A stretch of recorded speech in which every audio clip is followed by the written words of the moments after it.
Hello दोस्तों, मैं आकाश कुमार सिंह आप सभी का आपका अपना क्लास सुख चैन क्लास में मैं स्वागत करता हूं। तो आज हम लोग जिस विषय वस्तु पर बात करेंगे वो होगी मैथ। और मैथ में बहुत सारे बच्चे डरते हैं। मैथ के नाम ही सुनते हैं उनके शरीर कांपने लगता है। अरे मेरे भाई, डरने की कोई बात नहीं है। आप मैथ से डरिए मत।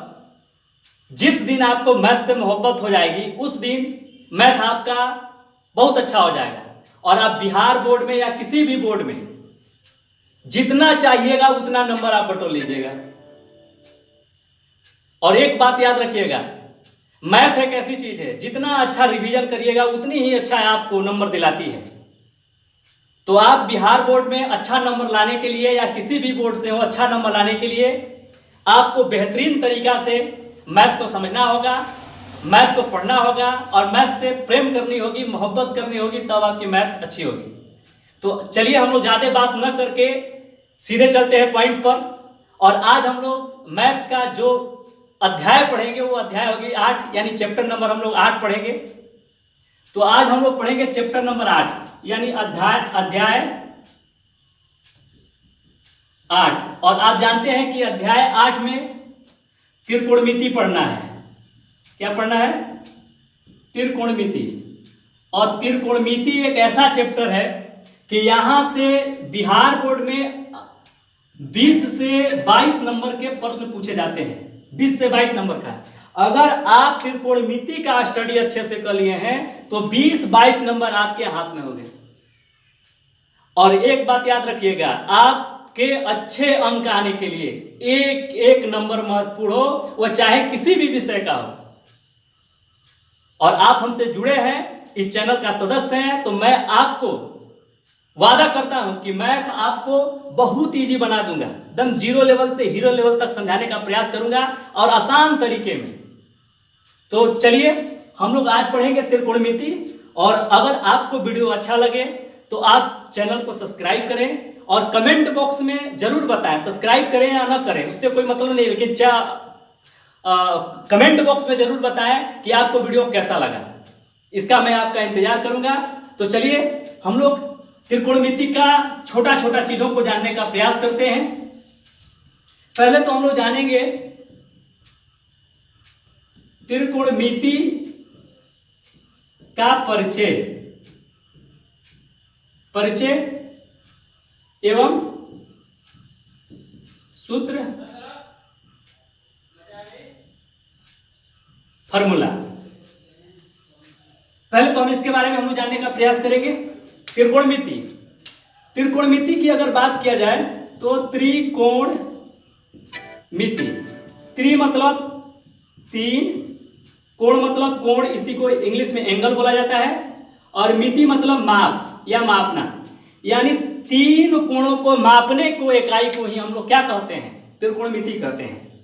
और त्रिकोणमिति इतनी अच्छी चैप्टर है, इतनी मजेदार चैप्टर है कि अगर आप भविष्य में इंजीनियरिंग का तैयारी कर रहे हैं, करने जाइएगा, तब भी आपको त्रिकोणमिति जरूरत है। अब जो सोचिए जा रहा है, त्रिकोणमिति का कमाल है सूर्य और पृथ्वी की दूरी। आप सोचिए, सूर्य तक हम किसी यंत्र को, मापने वाले यंत्र को लेकर जा सकते हैं क्या? नहीं। लेकिन उसकी और इसकी अगर हम लोग दूरी निकाले हैं तो वह किसका कमाल है? त्रिकोणमिति का कमाल है। सोचिए जरा, हम लोग कुतुब मीनार की ऊंचाई नापना है और हमारे पास कुछ भी नहीं है, लेकिन त्रिकोणमिति की मदद से हम उसकी ऊंचाई भी नाप सकते हैं। और यह बात ऊंचाई मापने वाली जो मैं बात कर रहा हूं, किसी भी पेड़ पौधे, घर, मीनार, किसी भी चीज की ऊंचाई नापना है, यह 8 चैप्टर तो पढ़ ही रहे हैं। इसके साथ जो 9 चैप्टर पढ़ेंगे, उसी 9 चैप्टर में हम लोग ऊंचाई नापने की सिस्टम को देखेंगे कि वहां कैसे हम लोग निकालेंगे। तो यह बहुत मजेदार चैप्टर है, इसमें छोटी छोटी बातों को समझना होगा। तो आप इतना जानेंगे, त्रिकोणमिति यानी 3 कोणों को मापने की इकाई को हम लोग क्या कहते हैं? त्रिकोणमिति कहते हैं। चलिए तो आगे हम लोग देखते हैं।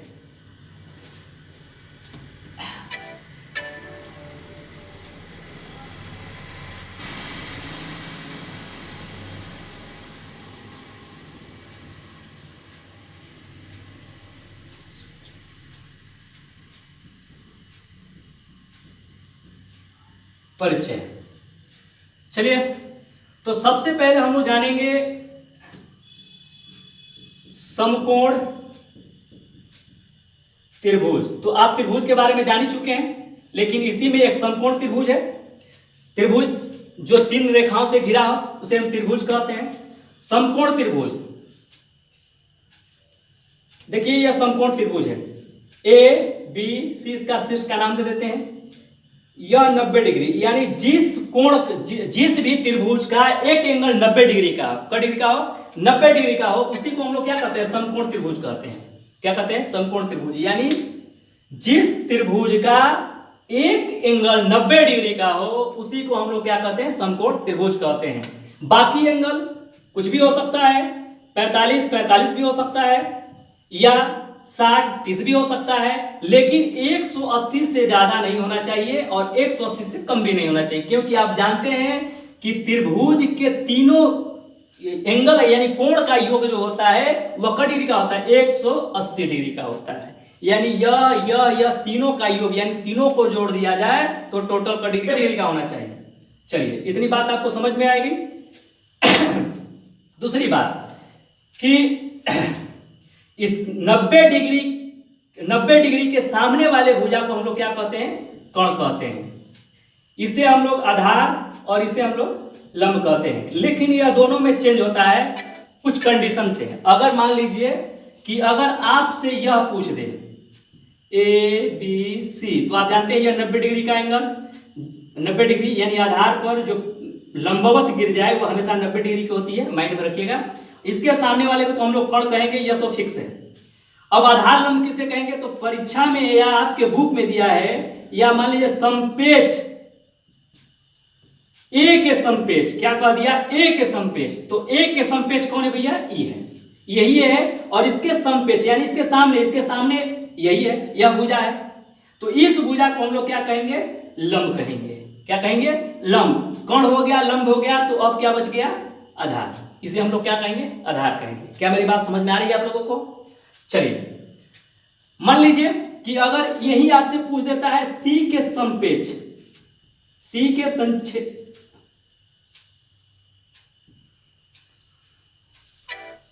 सॉरी मैंने गलत लिख दिया था, समपेच, सी के समपेच। अगर आपसे पूछ देता है कि सी के समपेच, तो सी के समपेच का मतलब यह है कि यह हमारा सी है, यह हमारा ए है, यह हमारा बी है। तो जानते हैं कि यह हमेशा क डिग्री का होगा, 90 डिग्री का। और इसके सामने वाले एंगल को हम लोग क्या, सामने वाले भुजा को क्या कहेंगे, कर्ण कहेंगे। क्या कहेंगे, कर्ण कहेंगे। तो सी यानी सी के समपेच, तो सी का समपेच यह हो गया, तो इसे हम लोग क्या कहेंगे, लंब कहेंगे। और लंब जब यह हो गया तो यह क्या हो गया, आधार। बात समझ में आई। या लंब का एक और परिभाषा है, न्यून कोण को, जो न्यून कोण हो उसी को हम लोग क्या कहते हैं, लंब का। न्यून कोण के सामने वाले भुजा को हम लोग क्या कहते हैं, लंब कहते हैं। यह भी बात हो सकती है। तो क्या इतनी बात आप लोगों को समझ में आई। चलिए आगे देखिए,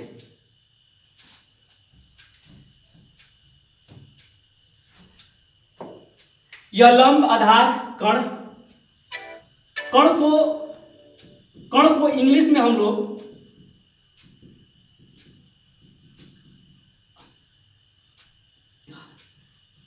हाइपोटेनस कहते हैं,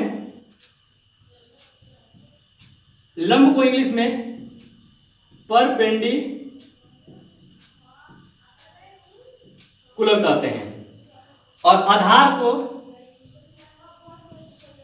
आधार को इंग्लिश में बेस कहते हैं। इनको लिखने का मतलब क्या है कि हम लोग कर्ण, लंब, आधार नहीं लिखते हैं, इनका संकेतिक रूप यूज करते हैं। तो हम लोग इसे यच से संकेत यानी एच से संकेत के रूप में प्रयोग करते हैं। इसको हम लोग, इसका हम पी का प्रयोग करते हैं, और इसका हम लोग बी, यानी बी मतलब आधार, पी मतलब लंब, और एच मतलब कर्ण। इतना बात आप इसे जरूर याद रखिएगा कि इसे हम लोग क्या कहते हैं, एच यानी कर्ण के जगह पर एच, क्योंकि हम लोग फार्मूला के यूज में वहां कर्ण, आधार, लंब थोड़ा लिखने में समय ज़्यादा खींचता है, इसलिए परीक्षा में हम लोग शॉर्ट नामों का ही प्रयोग करेंगे तो शायद टाइम हम लोग का बच जाए, और टाइम बचेगी तो अच्छा स्कोर और करेंगे हम लोग। तो याद रखिएगा कि यहाँ एच, और इसे हम लोग बी, और इसे हम लोग पी, इससे हम लोग सूचित करते हैं। इतनी बात समझ में आई। अब देखिए एक छोटा सा बात और समझ लीजिए, पाइथागोरस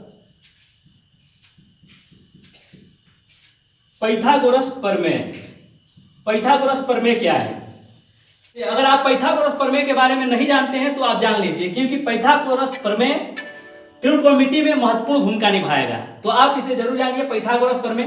देखिए, पाइथागोरस प्रमेय कहता है कि इस समकोण में सबसे बड़ी जो भुजा है उसका नाम कर्ण है, और यह जो कर्ण है यह लंब आधार के वर्ग के योग के बराबर है।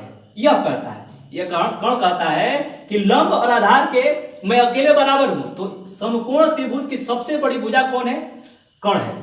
तो यहां एक फॉर्मूला है, कर्ण स्क्वायर बराबर लंब स्क्वायर प्लस आधार स्क्वायर, यानी कर्ण स्क्वायर जो है यह लंब वर्ग और आधार वर्ग के योग के बराबर होता है। कैसे बराबर होता है यह जरा देख लिया जाए। मान लीजिए कि यह 5 है, यह 3 है और यह 4 है, यानी यहां हम लोग एक नए बना लेते हैं और यहां समझ लेते हैं।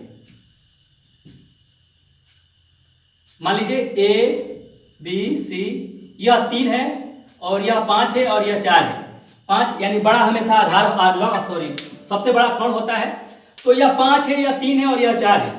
तो यह 4 3 5 के कैसे बराबर है जरा यहां समझ लीजिए। देखिए यह 5 है, तो इस फॉर्मूले पर हम बैठा लेंगे तो 5 वर्ग, यह लंब क्या है आपका 4 प्लस आधार क्या है आपका 3। तो देखिए चचौ के 16 प्लस तितली के 9 और 5 है 25। अगर आप जोड़िएगा तो 25, इधर देख लीजिए, अगर आप 25 इधर तो 25 हो ही गया, 25 बराबर 16, 9 जोड़िएगा तो कितना होगा 25। देखिए दोनों बराबर हो गए कि नहीं हो गए, यानी यह दोनों यानी लंब और आधार का वर्ग के बराबर होते हैं। यह बात को जरा याद रखिए, क्योंकि देखिए 25 को जो पूरा करता है वही पाइथागोरस प्रमेय कहलाता है। यह बात हमेशा याद रखिएगा, यह पाइथागोरस प्रमेय है। तो यह फॉर्मूला हो गया कर्ण स्क्वायर बराबर लंब स्क्वायर प्लस आधार स्क्वायर। चलिए इसको हम मिटा दें।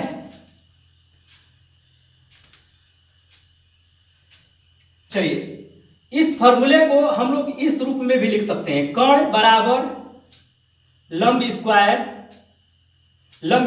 प्लस आधार स्क्वायर। देखिए यह वर्ग इधर कर दिए तो यह किस में हो गया? अंडर रूट के रूप में हो गया। किस चीज के रूप में हो गया?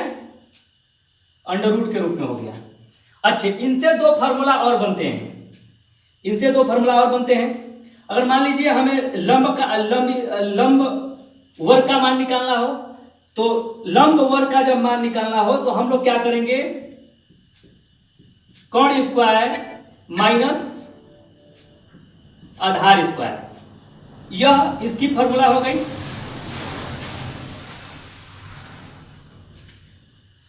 उसके बाद अगर आधार निकालना है तो कर्ण स्क्वायर माइनस लंब स्क्वायर, यानी फॉर्मूला 1 2 3 फॉर्मूला हो गए।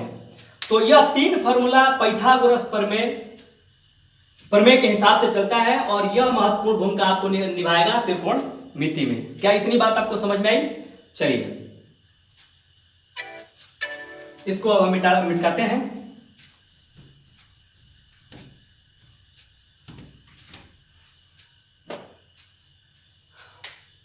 चलिए आगे हम लोग देखते हैं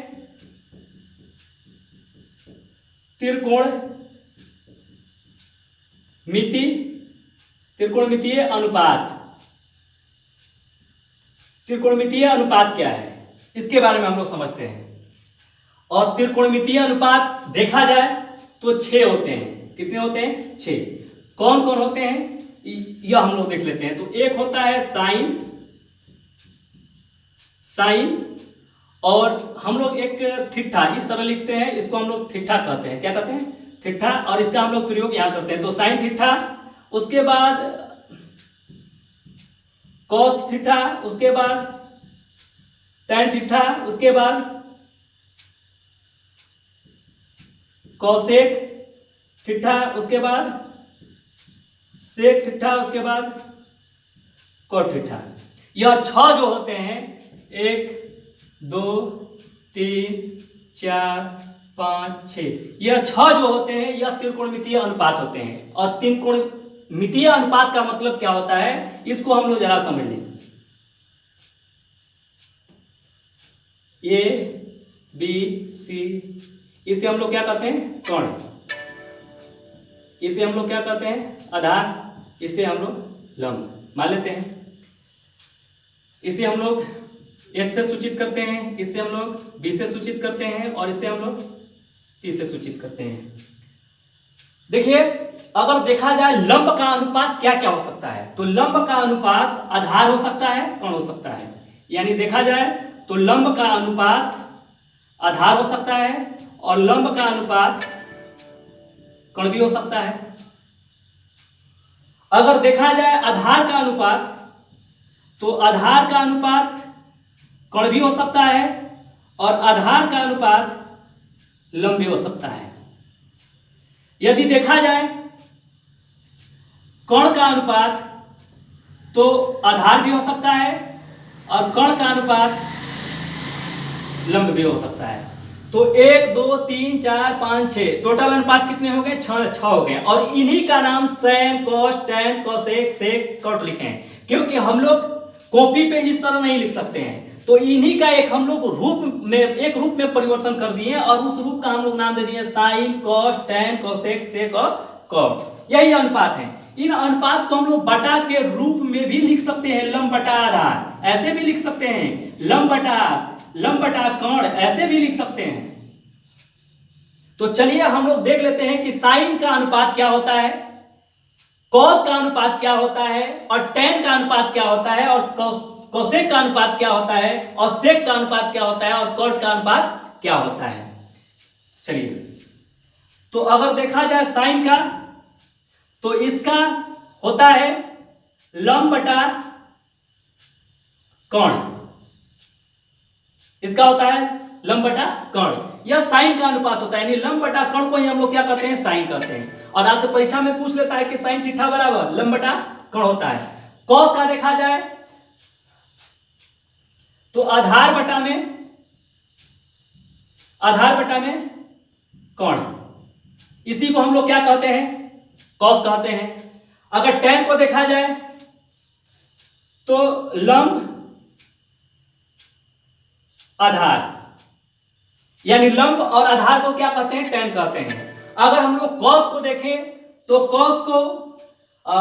कोसेक को देखें तो कोसेक को, इतनी बात समझ में आई? यानी चलिए, तो इतनी बात आप लोग को समझ में आई होगी।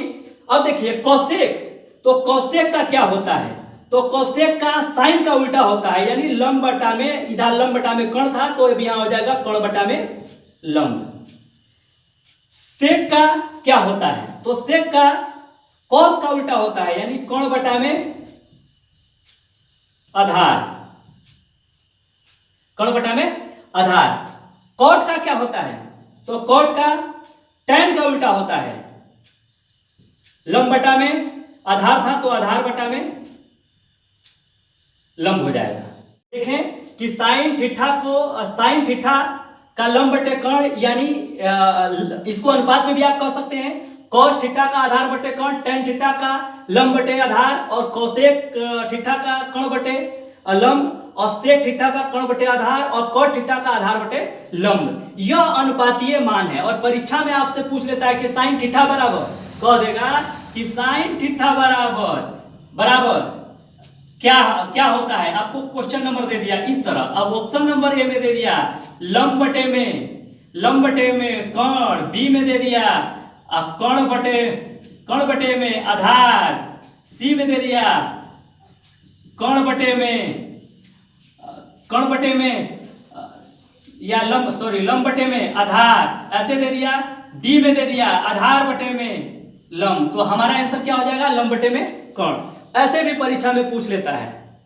तो चलिए आप इतना समझ गए कि इसी का अनुपातीय रूप को हम लोग साइन, कॉस, टैन, कोसेक और सेक और कॉट कहते हैं। चलिए अब एक दो बातों को और समझिए। इसे याद कैसे करेंगे? बड़ा याद करना आसान है। देखिए यह तीन जो आपको दिखाई दे रहे हैं साइन, कॉस, टैन, यह तीनों के तीनों क्या है? भाई हैं। यह तीनों के तीनों भाई हैं। और तो यह तीनों को यानी कोसेक, सेक, कॉट, इन तीनों को हम लोग बहन मान लेते हैं। क्या मान लेते हैं? बहन, यानी यह 3 भाई हैं और यह 3 बहन हैं। अब देखिए इन भाइयों का इन बहनों का साथ हम लोग क्या करा देते हैं? शादी करा देते हैं। क्या करा देते हैं? शादी। तो साइन का कॉस के साथ, यानी साइन का शादी किसके साथ हमने करा दिया? कॉसेक के साथ। उसी तरह कॉस का शादी हम लोग किससे करा दिए? कॉस का हम लोग शादी करा दिए सेक के साथ। उसी तरह टेन का शादी हम लोग किसके साथ करा दिए? टेन का शादी हम लोग करा दिए कॉट के साथ। इनका शादी हो गया। अब शादी कैसे हुआ? देखिए साइन कॉसेक, इनमें सबसे बड़ा नाम कॉसेक है कि 1 2 3 4, अगर इन तीनों में देखा जाए तो सबसे बड़ा कॉसेक है, इसलिए ये बड़ा भाई साइन था, इसलिए इसकी शादी हो गई। इनका शादी कैसे हुआ? इनके नामों का अक्षर, इनके नामों का अक्षर, गुण जो थे मिल रहे थे, यानी नामों के अक्षर वाले गुण इनका मिल रहे थे। तो पंडित जी इनका शादी करा, देखिए इधर सी है, इधर सी है, इधर यस है, इधर यस है, और इनमें देखिए टी और इनमें टी, यह मिल रहा था, इसलिए इनका भी शादी हो गया, यानी टेन और कॉट का भी शादी हो गया। और आप जानते हैं कि जब शादी हो जाता है तो पति पत्नी, जो पति और पत्नी होते हैं, यह एक दूसरे के उल्टा चलते हैं। पति और पत्नी एक दूसरे के उल्टा चलते हैं, यानी साइन के उल्टा क्या हो गया? साइन के उल्टा कॉस हो गया। साइन का उल्टा क्या हो गया? कॉस हो गया। कॉस का उल्टा क्या हो गया? सेक हो गया। टाइन का उल्टा क्या हो गया? कॉट हो गया। इतनी बात समझ में आई? तो इधर देखिए, अगर साइन कॉस टेन का मान याद है तो इसी का उल्टा कर दीजिएगा तो कोसेक सेक कॉट का मान भी निकल जाएगा। यदि देखा जाए तो इनको कैसे याद करेंगे? तो यह 3 को भी याद करना बड़ा आसान है। साइन कॉस टेन, इनको याद करने के लिए एक ट्रिक है, और वह ट्रिक यह है कि हम लोग का पाकिस्तान जो है, पाकिस्तान सुने हैं? पाकिस्तान भूखा पड़ा, पाकिस्तान भूखा पड़ा, और हिंदुस्तान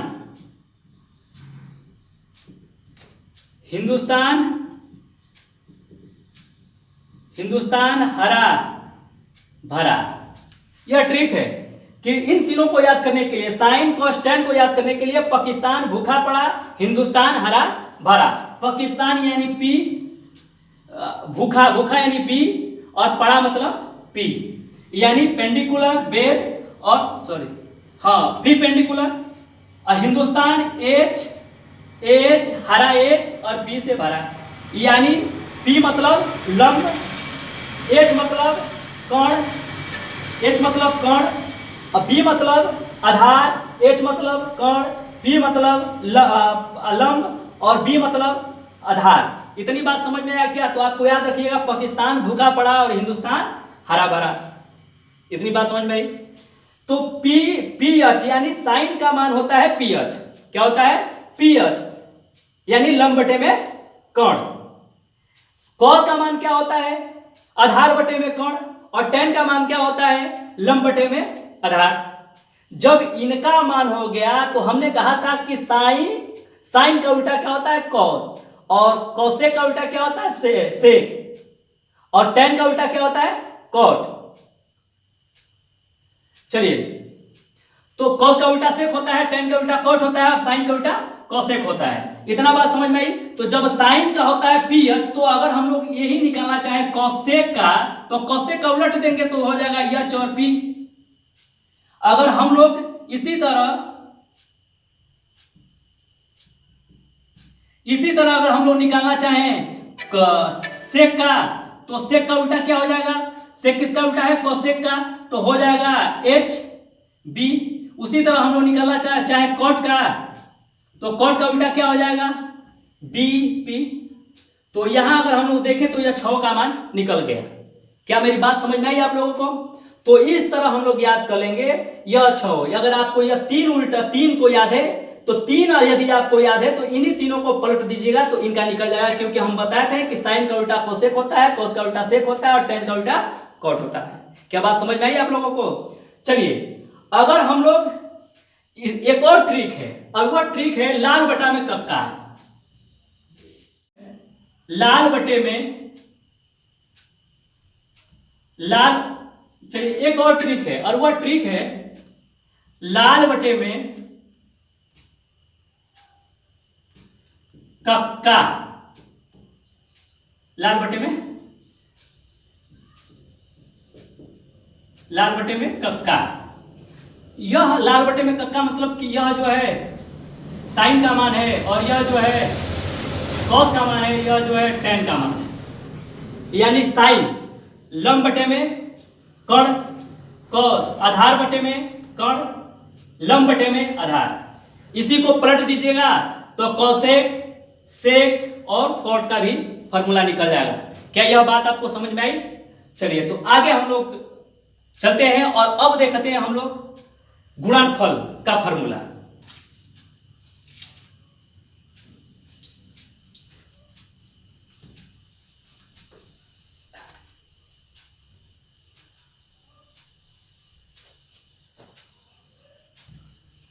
अब हम लोग देखते हैं गुणनफल का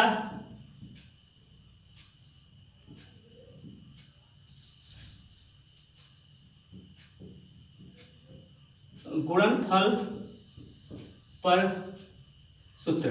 गुणनफल पर सूत्र तो आप अभी अभी मैंने बताया कि हम लोग साइन का शादी किसके साथ किए थे?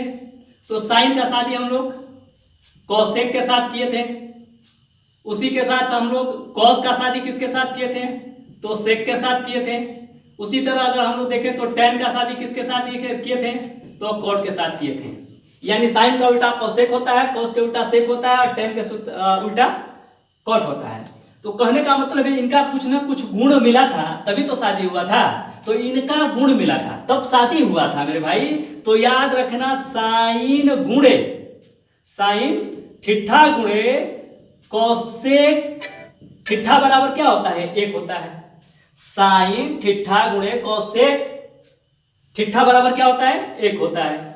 अगर आप जानना चाहते हैं कि साइन ठिठा गुणे कोसेक ठिठा बराबर एक कैसे हुआ तो यह भी देख लीजिए कि कैसे हुआ। देखिए साइन हमने कहा था कि साइन का मान क्या होता है? तो साइन का मान जो होता है लंब बटे में कोण होता है। और कोसेक का मान क्या होता है? कोसेक का मान देखा जाए तो कोण बटे में क्या होता है? लंब होता है। होता है कि नहीं होता है? होता है। तो साइन थीटा यह एक कैसे हुआ? अगर इसको हम लोग सोल्व करें तो देखिए साइन थीटा बराबर क्या होता है? लंब बटे में यानी पी बटे में एच होता है गुणे, और कोसेक थीटा बराबर क्या होता है? एच बटे में पी होता है। यह पी से यह पी कट गया, यह एच से यह एच कट गया, क्या बचा मेरे भाई? एक बचा। इसलिए कितना आ गया? एक। क्या मेरी बात समझ में आई? यानी साइन गुणे कोसेक थीटा बराबर क्या होता है? एक होता है। यह हमारा एक फॉर्मूला बना। चलिए यदि देखा जाए तो इससे दो फॉर्मूला और तैयार होते हैं। साइन मान लीजिए कि साइन थीटा बराबर, अगर हम लोग साइन का मान निकालना चाहे तो यह कोसेक इधर कोची में है, गुणा में है, तो इधर आके कोची में हो जाएगा, भागा में। तो इधर हो गया कोसेक थीटा, यानी साइन थीटा बराबर क्या हो गया? 1 बटा कोसेक थीटा। साइन थीटा बराबर क्या हुआ? 1 बटा कोसेक थीटा। उसी तरह अगर साइन को उधर भेज दें तो वह भागा में हो जाएगा। तो तीसरा हुआ कोसेक थीटा बराबर 1 बटे साइन थीटा, क्योंकि इधर गुणा में था तो इधर जाके कुछ में हो जाएगा, भागा में। अगर इधर प्लस में होता तो उधर जाके माइनस में, इधर भागा में होता तो गुणा में है तो भागा में। इतना तो बात जानते हैं ना कि अगर इस बाउंड्री से उधर पार करेगा तो यह बाउंड्री कहता है, बराबर जो बाउंड्री ये कहता है कि उधर तुम चले जाओ लेकिन अपने चुनाव चिन्ह को बदल के चले जाओ। अगर तुम गुणा में हो तो उधर भागा में हो जाओ, उधर भागा में हो तो इधर आके गुणा में हो जाओ, लेकिन अपने चुनाव चिन्हों पर चिन्ह करके इधर उधर हो सकता है। तो इधर गुणा में था तो उधर जाके भागा में हो गया। तो दो फॉर्मूला और तैयार हो गए। तो चलिए चौथा फॉर्मूला देखते हैं। अब हम लोग कॉस का शादी किसके साथ कराए थे? सेक के साथ। तो कुछ गुण मिला था तभी तो शादी कराए थे। तो गुण से गुणनफल, तो कुछ गुण मिला था तब हम शादी कराए थे भाई। तो कॉस थीटा गुणे सेक थीटा बराबर कितना? 1। यह कैसे हुआ? तो इसको भी सोल्व कर लीजिए। देखिए कॉस, कॉस तो हमने अभी लिखवाया था, यहाँ एक फॉर्मूला मैंने आपको दिया था भैया कि साइन कॉस और टैन, यानी हमने कहा था पाकिस्तान भूखा पड़ा, पाकिस्तान भूखा पड़ा, हिंदुस्तान हरा भरा। तो कहने का मतलब है कि कॉस थीटा बराबर क्या होता है, तो कॉस थीटा बराबर बी एच होता है। क्या होता है, बी एच होता है। और मैंने कहा था कि कॉस का शादी किसके साथ होता है, सेक का, तो सेक का उल्टा क्या, कॉस का उल्टा क्या होगा, सेक होगा। तो कॉस सेक बराबर, सेक थीटा बराबर हो जाएगा एच गुणे बी। तो अगर देखा जाए तो कॉसेक सॉरी कॉस का मान हुआ बी एच गुणे सेक का मान हुआ एच बी। यह बी से बी कट गया, एच से एच कट गया, कितना बचा, एक बचा कि नहीं बचा। इसलिए कॉसेक गुणे सेक थीटा बराबर कितना होता है, एक होता है। इतना याद रखिए। इससे भी दो फार्मूला बनता है। पांचवा फार्मूला देख लीजिए, कॉस है जो है, तो कॉस को अगर मान लीजिए कॉस थीटा बराबर, सेक को उधर भेज देते हैं तो एक बटा सेक थीटा। अगर मान लीजिए कि कॉस का फार्मूला अगर हम लोग निकालें, सॉरी सेक का निकालें, तो सेक थीटा बराबर एक बटा कॉस थीटा, आराम से निकल जाएगा। इधर गुणा में है तो उधर जाके भागा में हो जाएगा, इधर भागा में है तो उधर गुणा में हो जाएगा। यानी कितने फार्मूला हो गए, 6 फार्मूला हो गए। अब देखिए एक और बचा, वो कौन है, तो टैन और कॉट है। तो टैन थीटा गुणे टैन थीटा गुणे कॉट थीटा बराबर 1। यह भी कैसे होगा, वैसे ही होगा।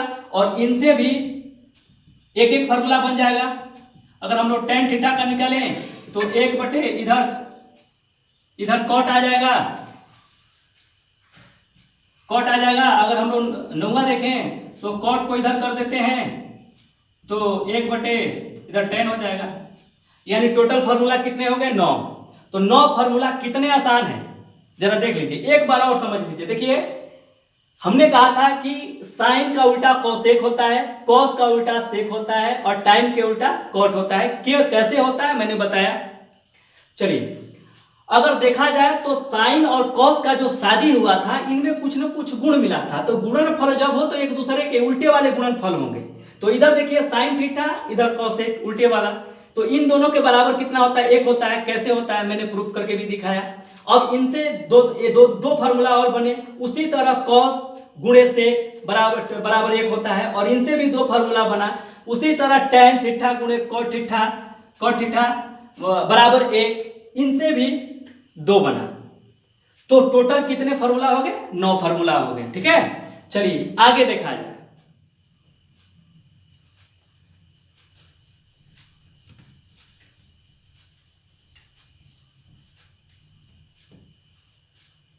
देखिए अब भागा पर सूत्र, भाग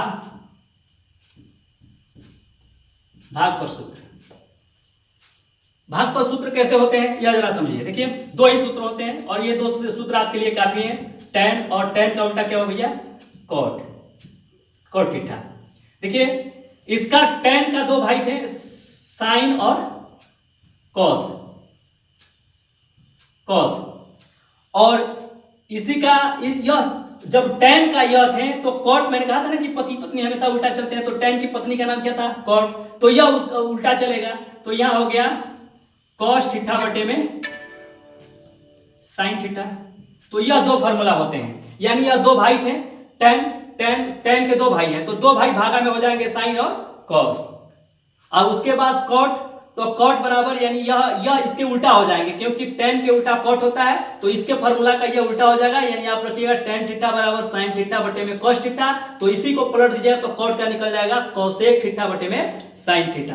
तो यह भागा पर 2 सूत्र होते हैं, 2 सूत्र हैं, और यह 2 सूत्र आपके लिए काफी है। तो चलिए आज यही हम लोग वीडियो को रोकते हैं, और फिर कल हम लोग समझेंगे, क्योंकि रात ज्यादा हो चुकी है और मैंने कहीं थोड़ी ठिठा उठा छोड़ दिया है। इससे कोई मतलब नहीं है, आपको समझ में आना चाहिए। जब समझ में आ जाएगी तो आगे आपकी सवाल दम इजी हो जाएंगे। तब तक के लिए चलिए यहीं से हम लोग वीडियो को रोकते हैं, तब तक के लिए ब्रेक। आपका बहुत बहुत धन्यवाद वीडियो देखने के लिए। तो फिर हम लोग कल मिलते हैं। जय हिंद, जय भारत।